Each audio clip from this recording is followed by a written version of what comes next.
क्या आप इंग्लिश बोलने में शर्माते हैं? बहुत से लोग सोचते हैं कि इंग्लिश सीखना मुश्किल है, लेकिन सच्चाई ये है कि अगर आपको सही तरीका पता हो तो इंग्लिश सीखना उतना ही आसान है जितना कि उर्दू बोलना।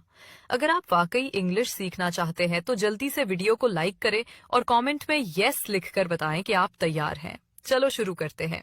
मेरा मतलब ये नहीं था। I did not mean it. I did not mean it. मैं मुत्तफिक नहीं हूँ। I don't agree. I don't agree. मेरा पीछा छोड़ दो। Get off my back. Get off my back. तुमने ऐसा क्यों कहा? Why did you say that? Why did you say that? तुम बहुत खुदगर्ज हो। You are so selfish.